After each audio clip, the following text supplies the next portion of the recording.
Hello and welcome back to another episode of the Humans of Padel podcast. This episode is a tasty takeover where Gabo and Riikka from Tasty Play Hard, they take over the show as I'm tired of hearing my own voice, and they share their stories about how they started the Tasty Play Hard Academy and some personal stories of along the way. I hope you enjoy this episode. It's a lot of fun. So how did we meet? There might be two different stories. Well, exactly. I think there are two stories to everything here. But my stories, I don't get too carried away. Where am I going to meet you if I'm always on the paddle court or on the golf course? And you didn't golf before, so on the paddle course. But the funny story here is that she was a beginner to the point that I dropped the ball, hand feeding, and she missed it. That's how skillful she used to be. Yeah. So I've done a lot of work. In Finland, in Espoo, to be exact. Yeah, exactly. You left your card to me. That's your story. That's it for coaching, and then actually I lost it. Yeah. And then we stayed in touch, however, on Instagram. We discover we are more alike than we think, and it's funny because you are from Finland, I'm from Mexico. Different continents, but it's nice to see how similar humans can be, even though we were raised apart and with 7 years difference, and we have so many things that are so similar. Yeah. And then COVID hit. Yeah, COVID hit. So you had to get away from Finland, and you went to Sweden actually. Yeah, well, we've been in many places. Yeah.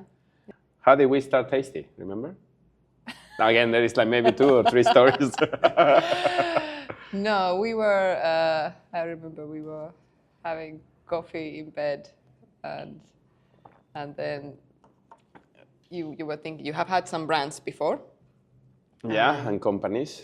Yeah, and you said that we should do rackets, because we should start a brand. Let's start a brand. That's what you said. Yeah. And then we were playing around with names, and then we came up with Tasty. Yeah, there are two stories also for the name. The story is like the first time. You can say the paddle story, I would say. Why Tasty? What is Tasty? A lot of people ask us what is Tasty. They like it, it's catchy, but we are deeper than that. Yeah, first time I came for the lesson, and you see, if you ever know a typical Finnish person, it's not like we smile a lot or we, are that bubbly. I came there with my, sweatshirts and, after work, 10 hours and, okay, let's play some paddle. Okay, there's this Latin coach smiling. What the hell is he doing? And then he comes to me all smiley. What's your name? And I said, Riikka.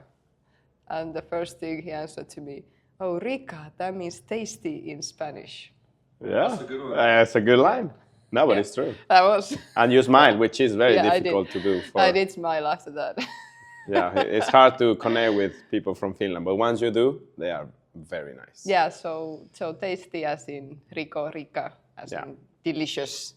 So that's the name, and as a brand name, and we were thinking of names. It is a really nice name. Well, we wanted a catchy name, short. Yes, and nothing to do with paddle also. Yeah, well, the other story is because we did this during COVID. At least where I was living in Spain, we had a very bad lockdown. So basically, I lost a lot of money because my whole year, basically, all the camps I had and everything got canceled. So I think I lost about 80,000 euros. And, we couldn't work. So it was really difficult times. And then I told Rick at some point, hey, we need to think of some business, like a B plan. And then, kind of joking, but not, we say, maybe we should do sexual toys.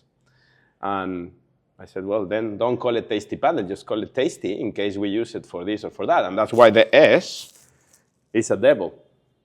Because we said, it has to be naughty, and same with the slogan, it's play hard, double sense. We had a nice customer in Belgium who renamed the logo Tasty Stay Hard. Yeah, his hashtag was Stay Hard.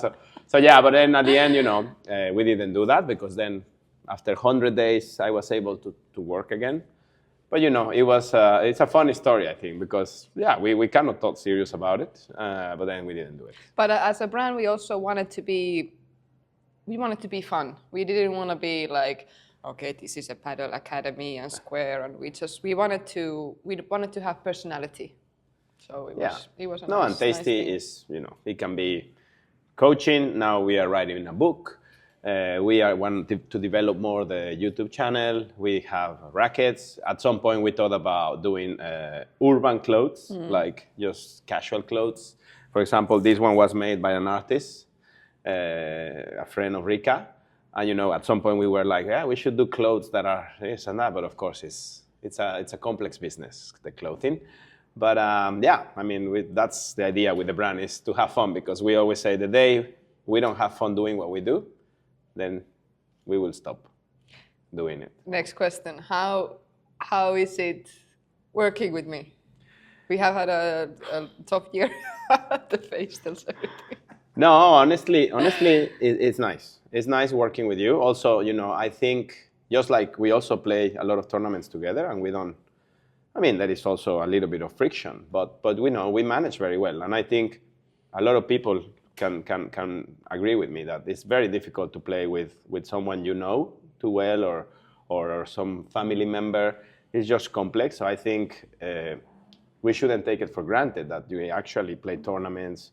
We play with people that are tough, which create friction between us, but we still manage really well. So same in the workplace. I think, of course, it's not easy because we spend too much time together. So that's not easy. I in general, being with somebody all the time is not easy. Sometimes we have different ideas, but at the same time, I think a lot of our success is that it's two brains connected in one decision, in one body, And I goal. think, and one goal. And I think many times, I have an idea and you make it better, or sometimes you have an idea and I make it worse. I make it better also. So, it's basically, I think things are better because we are two deciding things and adding. And, you are very smart. You have 2 degrees on engineering. People maybe don't know that, but you are very clever. And basically you do Padel because it's your passion, but you could be making some serious cash with the degrees you have, but you choose to do what you like. So for me, I think it's nice to work with you. I enjoy it. What about you? And don't fucking lie. I enjoy working with you. Like I said, like you said, I'm an engineer mind. I'm many times too square. I'm very creative also, but I like that you are maybe too much all over the place.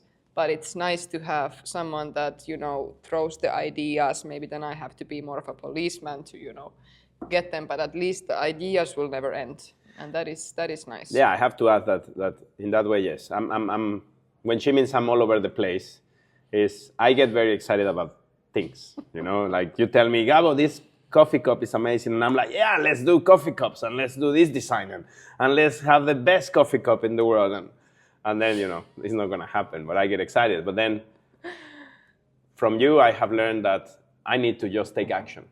So then maybe we do that coffee cup, and then we realize, it's too expensive, we cannot sell it, it's complicated, but we know you are a doer in that way, and I'm more of a Latin culture that we daydream a lot, which is good because we are creative, we have ideas, and we get excited very easily about things. So it's a nice mix. Yeah. Because you slow me down a bit, as in calm down, but then at the same time, sometimes, like you say, you are too square, so it's nice to have someone that says, Riikka, no, we should paint the clothes with graffiti, and let's do this, and I think it's a good mix. Yeah. One Nordic, one Latin. So Riikka, focusing on the present, we besides coaching, of course, that we'll always do and we love it, but we have our sidekicks. Yeah. And I'm very excited about this sidekick that is, we are writing a book.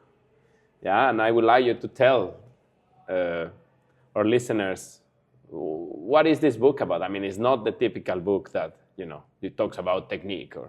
So also I like you to talk about it because it's unique. Yeah. So tell them more about it. Okay, so the book is 100 Rules of Padel. Ooh. And that was the name. And basically what happened with the book is if you ever take coaching from us. Doesn't matter on what code you are. That's the beauty of it. You might go on his code, he might tell you the same thing, and I might tell you the same thing. We might use a bit different names, but still, like we won't teach like different things. We will always, Yeah, the concepts are the same. The style might be a little bit. But because we have been teaching so much, I not only I listen to you on your lessons, but I listen to you when I edit the video probably 5 times. So by now, I have everything here so clearly, and it's like all these sentences that you use and I use, we repeat them. It's the same phrases. Sentences. Yes. So they have now become rules for us, and basically it's lob is your biggest weapon, for example. Yeah. So one day we were flying to Asia actually, and it was a 10-hour flight, and then I just started to write all the phrases that I had in the back of my head, and it actually became 130. So we have to cut them down a bit, but we are now putting it on a paper and I also think this book will help a lot of people in their game, and it's at the end of the day is one style. You might like it, you might not. You might think it's the best style, you might think it's not the best style, but it's a style. It's the tasty way. So for example, we always say, okay, what do you do in defense? What is your plan when defending? And you will find it here because there are rules. There are 4 ways to steal the net. Passing the players with the lob, so then you go forward. Blocking, when the bandeja is short, you approach, and when the rebound invites you to come to the net, you play the chiquita. So I think a lot of people will benefit from reading a book. Or, what do I do, Gabo, when they stretch me at the net? Should I play cross-court? No, because you kill yourself.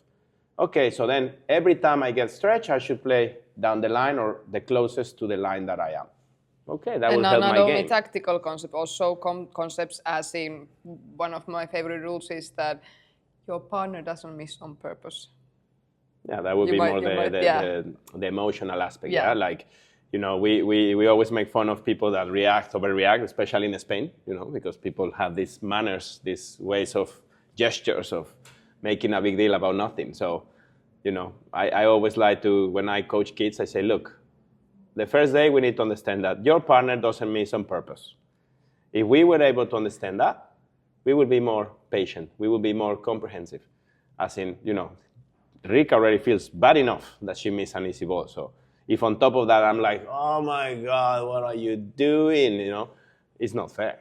So if we would start with that mindset that, look, Riikka doesn't miss on purpose. So if she's having a rough time returning or a rough time hitting the first ball in, I need to help. I mean, the more I complain, the worse she's going to play. So, just one little phrase can change a lot in the game and in the pair. And I would like to add that this book is perfect for the couples or the family members, whoever plays together. At least you can play by one book, so you don't have to fight after that. No, and then we use this when coaching. Yesterday, for example, we did a session on corners here at Padel Art, and the guys were surprised that they said, Gabo, I'm returning a lot of balls. I'm understanding the glass so well, and you haven't said anything about my grip or my racket or my body, as in my upper body. And I said, no. And he said, but you told me how to move. So then I said, yeah, it's like we are doing a dancing lesson instead of a paddle lesson. So, I said, we need to fix the problems from the roots, never better say, from the bottom, from your feet. And, that's a phrase we use. We use fix your problems, start from the bottom, from the roots, from the feet.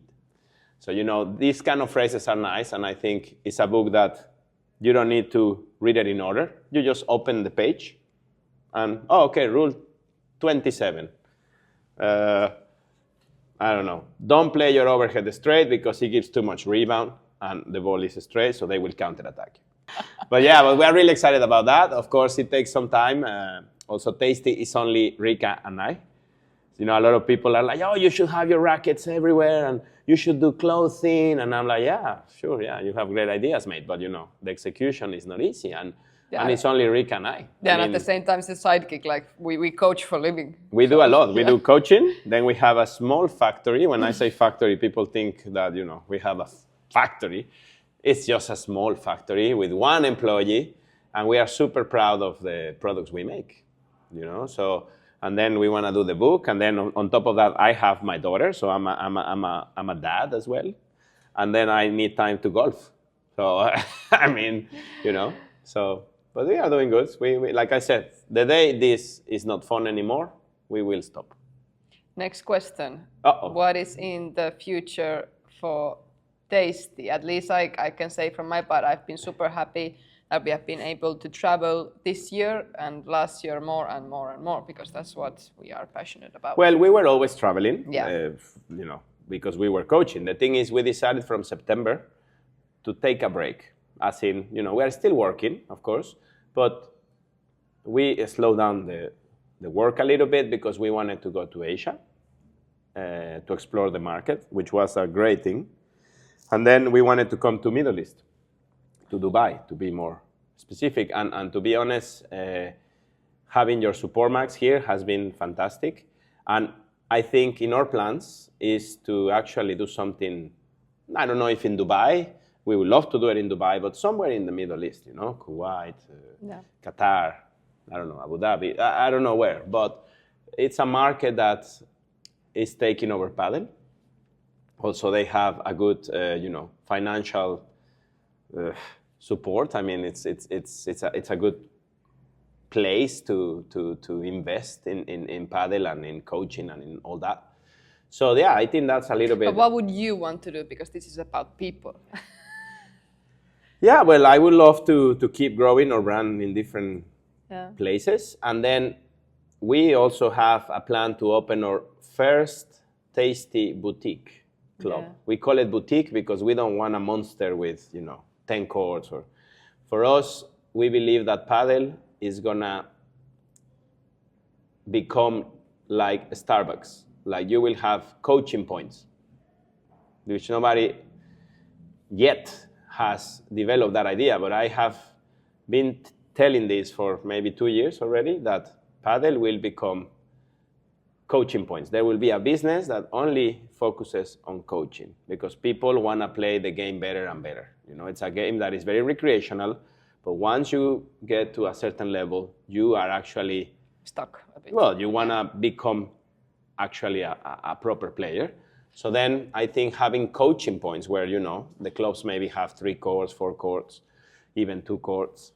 And, you know, we want to start with that concept. We want to, also because we don't have money to open a 10 courts club, but we have enough money to open 2 courts. I all went on the sex toys. Exactly. Yeah, so we want to do the Tasty Boutique, the first one. Where? I don't know. I mean, Spain will be nice, but at the same time, I don't know, maybe we get an investor in Dubai and says, hey, we want to open Tasty Boutique here. If someone wants to build a Tasty code, write us. Well, a Tasty or no, Tasty Club. Yes, the Tasty Yeah, no, boutique. to be honest, we are open always to things. Of course, it has to be tasty. You know, sometimes we don't do things with other brands because there is always the conflict that, well, you know, it has to be a Bull Padel Academy. And I know, well, I'm not interested. Sorry, it has to be tasty. Yeah, we have had many times, you know, we get approached from sponsors, also for rackets. And it's not that we don't say that the other rackets are bad, they're not. But we just cannot. It's like a. Well, I think it's more such a simple big, than that. I big mean, love that I cannot you know, play tasty with is like our baby. Yeah. You know, I won't change my daughter for anything. Yeah. Tasty is a baby. It's our baby, so it's not that we don't want to do a collaboration with Schlesinger. We love Schlesinger, but it needs to be tasty. Yeah. So then it's not possible, and it's fine. We wish the best for the brands, and we do what we can. But you know, the club, if there is an investor interested in this, it has to be a tasty club. Then, who is behind the tasty club? Well, that doesn't matter. Tasty Khalifa. But it has to be a tasty boutique club with the tasty coaching, with the tasty concepts, with the tasty rackets, with the tasty clothes, with everything. Tasty. Yes. I have a question. Okay. So Riikka, oh, that's good luck. So listen, if, you know, because there is always a chance that imagine tasty fails, also to pick your brain a bit. What would you do? Because, you know, I always wonder, I like to ask people that get so excited about Padel, I always wonder, what in the heck did they do before Padel? Like, actually, that was the first title of a book I wanted to write. What did you do before Padel? Because people play 5 days a week. They go crazy with it. They spend all their money in Padel. And I'm like, and before Padel, what did you do? So what would you do, actually, if you didn't? If you couldn't do Padel anymore? That is very difficult because, like you said, people change their lives for Padel. And if I look at my life before, it was you have your life, but then you try to put the hobby in your life. But I think people who start Padel, they put the Padel first, and then they try to get some time for their kids, for their friends and for their husband, and that becomes the reality. And the Padel is the big piece, and then you have to plan everything around the Padel. Am I right? Yeah, it becomes a lifestyle. Yeah, it does, and it's very difficult because I had a really nice job, I had a really nice life before Padel, but it's difficult to see my life without it. Like, especially now with the traveling, because I always know that that's who I am. I'm not that, I left my home quite young, and also I went to study abroad and everything. So I cannot go back into the family box in Finland in a small town. So I would have to really come up with something else. But I guess I would just go on an adventure in the world and see whatever. You don't need to worry too much because Padel is here to stay. Yeah, no, it was just a question to pick your brain. Yeah, but I don't know. I honestly don't know. For me, if you want to ask, I have it very clear. I love Padel. I hope I can play it forever. For sure now. I'm actually planning to play the seniors because I'm 40, so I'm going to start playing the seniors next year, like in a proper way. Like I want to make it to the World Cup with the Spanish team because I'm going to get a Spanish passport. So that's my goal. But I'm also starting to do whatever I need to do to become a golf coach. Not that I want to be the next coach of Tiger Woods. No, not at all. Just I want to have the credentials, the diplomas of a golf coach. And golf for me is special, and that's something personal, because it's like the only thing I do that I'm really in the present. And you know why? Because it's so difficult to golf, for me at least, that when I play Padel, I can play, and you don't notice if I'm thinking about dinner, because I still manage. But in golf, really, I lose track of the watch. I lose track of anything because if I even start the swing and I talk or I say something, I will mishit the ball. So my focus is 100% in the present. And that's what I love about golf. Regardless if I golf good or not, that doesn't matter.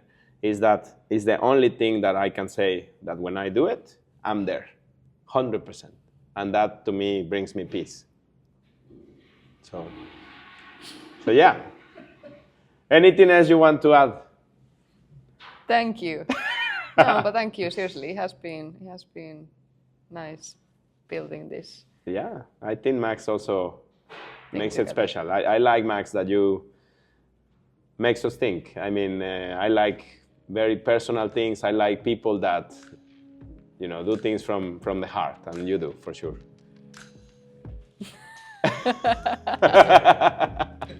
Thank you, guys. Thank you. That was cool.